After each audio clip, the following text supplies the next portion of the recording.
So how can you become a high performer faster? I remember realizing that being a high performer wasn't just about all the things I did. Anyone can take massive action. That does not make you a high performer. That just makes you really busy. But it wasn't until I came across a book by Brendon Burchard called High Performance Habits, How Extraordinary People Become That Way, that I started to really make sense of what a high performer was and how I could really become one. If you're ready to explore his book and all of his teachings so you can learn the most important high performance habits for yourself, well, let's go. It's time to redefine leadership. Welcome to Modern Leadership, where we see things differently. Our channel is all about empowering entrepreneurs like you to achieve the next level of success in business and life. We believe that you can create a massive impact in the world without compromising your personal life or family time to do so. We're committed to providing you with actionable tips and strategies weekly to make that possible. So if you're ready to become a modern leader and make a lasting difference in the world, consider subscribing. Turn on notifications and dive into our community. We want to thank you for being here because the world needs your leadership now more than ever. Let's go. Okay, so can you answer this question? What are the key high performance habits that Brendon Burchard emphasizes in his book? Yeah, so I actually wrote down all 6 of his high performance habits, and I want to go back and I want to quickly go through each one so you can get like a speed boost through the book. But I also want to share some things that came up while I was reading that I really had to grapple with to be able to identify like how to actually become a high performer. Because like I said in the beginning, being a high performer is not about like all the things you're doing. It's you're doing the right things and you're producing an incredible amount of results. Because I was doing a lot. I just wasn't producing a lot of results until I got his book. So the first one is to seek clarity. Seek clarity means really determining whether it's the feeling that you want to feel, knowing what you want to be able to accomplish, and why you want to be able to accomplish it. It's slowing down and getting that clarity, because when you're clear, you know exactly what to do. When you're confused, when you've got too much stuff, when you haven't actually slowed down enough to ask yourself what you really want, you kind of chase what everybody else is telling you, and you don't realize there's a lot of power when you're able to slow down and seek clarity. The second one is generate energy. Now he talks about like generating energy and releasing tension and stress, because there is an energy process here. Like even for YouTube videos like this, it costs us a lot of energy, some time to really be able to put our best effort into it, to be able to come here and deliver things that we know that really were helpful for us, but to do it in like a quicker manner. And so that's going to take some energy. So how can you generate the energy you need to be able to do that? And like they say, when you are actually able to like pour into yourself and really recharge, it allows you to recharge and spill out some of your battery into other people who really do need it. So he says like really being able to generate energy, asking yourself how you can put yourself not only in the environment, but what things can you do that will help you generate more energy. The third one is to raise necessity. He says like really asking yourself things like, who needs you to be on your A game? Why do you want to show up? Why is this so important and meaningful? What will happen to your family when you're able to accomplish this thing and prove to them that it's possible for you? When you're able to do that, you raise the necessity, which is different, like, I'm going to try this versus I'm going to do this until it gets done. There's a different level of energy there, and the energy that you put in after that will come naturally depending on which one you kind of like, lay your hat against. Are you going to just try something, or are you going to go all in? So that's why the third habit is they raise necessity. Number 4 is they increase productivity. What he means by this is they're not just taking more actions, taking actions on the right things. I know for us on this channel, we talk a lot about the 80-20 because some things matter more than others. And it's how can you do more of the things that are moving the needle faster rather than all of the other things that feel like they're necessary, but they're not moving the needle that much. And so being able to do the things that move the needle the most is going to help you raise that productivity. Number 5 is developing influence. And this is, he kind of talks about it as like teaching people how to think. And so when you're able to help step in and guide people in that direction and you're there to influence people, you will get more people to take more action. And when you get more people to take more action, it produces more results in their lives. And as a result, produce more results in your life. So he says like any way that you can learn to develop more influence in getting people to take actions, not because you tell them, but because they really do believe that you're doing that for their best interest and this is the best thing that's going to help them. Finding ways to do that is going to help you become more of a high performer. And number 6 is to demonstrate courage. Now, we actually just had a live with our Inner Circle team here on YouTube, and we were talking about courage. And when we talk about courage, is like, you don't realize it, but do you know what you need? The prerequisite to courage is fear. So a lot of times we think fear is trying to guide us to get off like the path that we're on, but fear is actually there so that you can prove that you truly want it. Because without fear, you cannot be brave. You'll just do it, right? And so when you have that fear, knowing that being brave and doing the things that maybe make you feel uncomfortable will give you the greatest chance to be able to influence and to help others. Because if you're doing that, then they can kind of expect that they're going to be doing that too. Does that make sense? Yeah, it does. So those were the 6 high performance habits. I'm curious, like from you, I know this isn't in our notes, but like, is there one that sticks out to you more than the others? I think the one is generating energy, because you can do all of the actions, but will they actually produce what you want if you don't have the energy? Like if you're taking misaligned energy is what I'm trying to say. So that is something that I know I have worked on so much, is because the energy that I put in, the belief that I put into some of the things that I do have made a huge difference. Yeah, I think that whole energy piece is how I was able to reframe the high performer in my brain. Because what I thought high performers were just people who were worked all the time and took massive action. I didn't realize that when you do that, you're actually not the best version of you in those times, right? And you're only giving them like 50% because you don't have any energy to be able to pour out into them, right? And so when you do those things, like, I mean, I just got back from a retreat for like a dad retreat. And then when I get back from that, being an introvert, like I need to rest and recover. And when I rest and recover, I can show up even better for these calls rather than if I just had forced it, hadn't gone to sleep at 4:00 last night, you know? And so being able to do that helps me generate the energy. So when I do show up, it's actually on my A game versus playing a C level game, but just doing more action. Yeah. And you don't want to push through too much because you need your rest. 100%. So that way you can you can show up the way that you really want to. Yeah. And it brings up one solid point before we actually ask the next question. That is like, a lot of times the people who are like most concerned about doing that thing are the ones who shouldn't be concerned about it at all. Meaning, so some people might think like, well, what if I don't push through? What if I'm like just letting off too early? What if I'm just like, if you know that your thing is like, I'm going to put as much action and energy as I possibly can into this, you don't have to fear like stepping out and not doing anything ever again. It's literally wired in, and it's not only your strength, but it's actually now your weakness, because now you're not giving yourself that chance of like, giving yourself that break, right? I hear this all the time. It's like, man, like I really do feel like I'm going to be a bad parent. And I'm like, you know what bad parents don't do? They don't think about whether they're going to be a bad parent. They're just like, this is the way it is.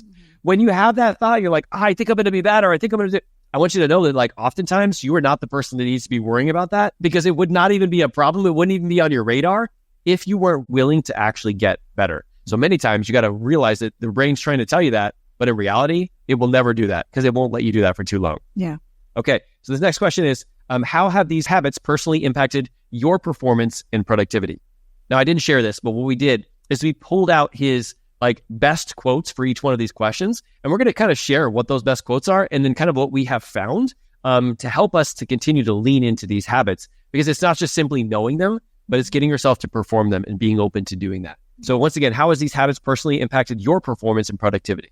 Okay, so this is a quote that he has for this. So when you learn the difference between busy work and your life's work, that's the step on the path of purpose. So for me, this was a huge eye-opener, because I thought I just had to put in the work, right? And a lot of times it was just busy work. It was just getting on social media just for the fun of it and with no purpose behind it. Why was I showing up on social media? Why was I sharing this information? I really had to think back to, well, why is it that I'm doing this? Who am I doing this for? It really wasn't for the people who maybe would see my post. It was for the people that were right in my home, my kids, my husband, all of that. So you really have to kind of dig into why it is that you're doing your work and why it is that you love doing your work. I love life coaching. I love to help women. And that is something that I really had to dig into, rather than just trying to be productive when I really wasn't. Okay, so let me ask you this. Can you share an example of how implementing these habits has actually led to positive outcomes in your life or work? Yeah, I want to share 2 quotes from him, because this is a really powerful question, but I want you to hear in his words what he says. So Brendon says, don't ask what the world needs. Ask what makes you come alive and go do it. Because what the world needs is people who have come alive. So when I think about like some of the things that I've forced in the past, some of the things that I've just tried to do because I think everybody else is doing it, my energy was terrible. And I didn't realize that it's because I didn't enjoy those things and I was forcing them, trying to be like someone else. And when I stepped into my own power, the things that I did better than anybody else in the world, and I found ways of like displaying that. I know we were talking about this on our inner circle call, right? It's like, instead of like doing what everybody else is doing, do what is best aligned with your strength zone. And when you do that, you come alive. And it doesn't matter what you're selling because people really buy into you first before they buy into what you sell. And so when you were like, I'm really passionate about coaching and helping entrepreneurs not only create a business they love, but also connect deeper with their families, you will resonate with people who want that. And if all they want is like just related to business, I don't want to say all they want, but what they want is just business tactics, they're not going to connect with us because we're not like, hey, we're just giving you all the business tactics. It's sprinkled in with all the family connection and the health and fitness, right? And so doing that stuff that really makes you come alive will get people to naturally be attracted to you, the right people to be attracted to you. It really helped me like stop focusing on forcing things, and instead leaning into the things that I could do best in the world, but also the things that I loved to do, right? Because when you love doing it, not only do they say you don't work a day in your life, even though I don't really believe that, because even though I love doing coaching, it sometimes takes a lot of energy and there's other things you have to do beforehand that I don't love so much, but it does get me to get into the space that I love more often and more frequently. So what does Brendon say about the main difference between high performers and non-high performers? I know we touched on this a little bit, but I want to hear what he had to say. Yeah, so he says that the only difference lies in whether someone decides it is necessary to get better. No necessity, no consistent action. So this is something where I would think about, well, I have to work. This was back when I just felt like taking like that action and just putting in the work with no purpose behind it, with no intention. And oftentimes I would feel like it was a chore to do work. I have to do this, right? But what kind of energy do you put into that, right? High performers really have gratitude. They're like, I get to do this. I get to do this work. I get to put in the time and the effort because they know that it's a blessing. So it really depends on their belief, not only in what they do, but how they believe in themselves. Yeah, I love that. I was coaching one of our one-on-one clients around this. And it was crazy because they have a business, but they also work full-time. And when we were having this conversation about the full-time work, and they were struggling with actually doing work in their business, you would hear them say, well, this is what I'm going to do because that's what I do. I wake up at this time. This is when I go to work. This is when I get off. And when they were talking about their business, they were like, well, I try to do it from this time. And every once in a while, if I have time or, when things, all the stars align. And I'm like, what if you took the same energy of like, no, this is when I go to work. This is what I do. And this is when I get off. And you put that into your business. Like, what do you think would happen? And she's like, my business would change. And I'm like, exactly. Because when we don't raise necessity, when we're like, maybe this will work out or whatever, there's a difference between this is going to work out until I grow and become that person who just automatically has these results. I'm going to put in the energy that it takes to work, right? Knowing that like what you're doing right now is going to have to change, right? They say what got you here won't get you there. So it's important to know that you're going to have to continue to grow. And that's why having and raising your necessity, saying, I'm going to make this happen, but it's not going to be this version of me that's going to make this happen. It's going to be the next level of me because I'm constantly striving to become that person and to learn the things that I need to learn so that I can actually not only achieve this goal, but actually be able to keep it, right? And when you raise that necessity, especially when it comes to your growth, knowing that you're going to get there, you just close all of the other doors. Because sometimes like having an option B, C, D, E, F, G, H, I, J won't have you do any options. It's like, oh, let me just move to the next one and the next one. Instead of putting your action and energy into that one thing that you need to do, that you feel compelled to do, you're like, I'm putting this planet to do, and doing all of that will be able to generate not only the energy, but also generate the results you truly want because it's not an overnight thing at all. Yeah. So how do you think Brendon Burchard's approach to high performance differs from other self-help authors? Yeah, I was really thinking about this a lot. It's also some of the differences that we have here on the channel. So what Brendon says is, and this is kind of a long one, but it's really, really powerful. He says, just as athletes never quit training, high performers never stop consciously conditioning and strengthening their habits. Real success, holistic, long-term success, doesn't come from doing what's natural, certain, convenient, or automatic. Often the journey to greatness begins the moment that our preferences for comfort and certainty are overruled by a greater purpose that requires challenge and contribution. Now that quote goes on, but really what he differs from most of the self-help people, and I think we do too, is we don't try and tell you that it's going to be easy, that it's not going to require you to grow, and that you're just going to be able to hit this easy button and everything's going to happen, and it's just going to be this beautiful rainbows are going to start flying and unicorns are going to like come out of nowhere and you're instantly going to have the business of your dreams. Like, it's going to take work. It's going to take not just work. And hear me out on this. When I say work, I don't mean like you doing things in your business. I'm talking about working on you so that you can work on your business. Yeah. There's a difference. There's like, I'm going to work so hard and doing all of these tasks in my business. Well, you're not going to grow, because in order for you to excel and really achieve the level of growth that you probably want to achieve, it's probably going to have to be more than just you, right? And if it's not, I'm totally okay with that. But I really want you to think about it. Like, you know what? If I really do want to have success, that means that I'm going to have to work for it. I'm going to have to grow, and I'm going to have to be someone different, right? I'm going to have to change. And when you change, that's always not something that's like, oh my God, I can't wait to change. Go through that challenge. It's going to be so awesome. It's what's produced at the end that makes you the kind of person that has those results and gets to keep them. And so when I think about him, I think about like him really calling out to it. Hey guys, this ain't going to be easy. That's also why not everybody in the world has success. Because if everybody in the world has success, they wouldn't be places for everybody else to like step out, right? It's because most people aren't willing to do those things. Most people aren't willing to have difficult conversations. Most people aren't willing to finish what they started. Most people aren't willing to like challenge their limiting beliefs and things along the way. What we say here is like, we're not most people. We're modern leaders, and we're willing to lead from the front, and we're willing to be brave and to feel the fear and still do it anyway. And so that's really what the message that I love that he paints, because it's in alignment with what we talk about, right? Yeah. Okay, next one for you is, what advice would you give to the viewers who are looking to incorporate high-performing habits into their daily routine? Okay, so another quote that he has in his book is, high performers are clear on their intentions for themselves, their social world, their skills, and their service to others. I call these self, social, skills, and service, or the future four. So I love it when things get broken up into like a simpler structure, a simpler framework. And this is what he's really talking about here. He's saying to really focus on yourself, right? We were just talking about how you have to do the inner work, not just the outer work, right? The task and things like that. But he also talks about the skills. Like, you have to learn new skills, right? Because as you keep growing, there's like a new step that you have to overcome, or that new step that you have to step into. So skills is also another avenue to work on. And then service to others, right? Why are we even doing this? Because we want to help people, right?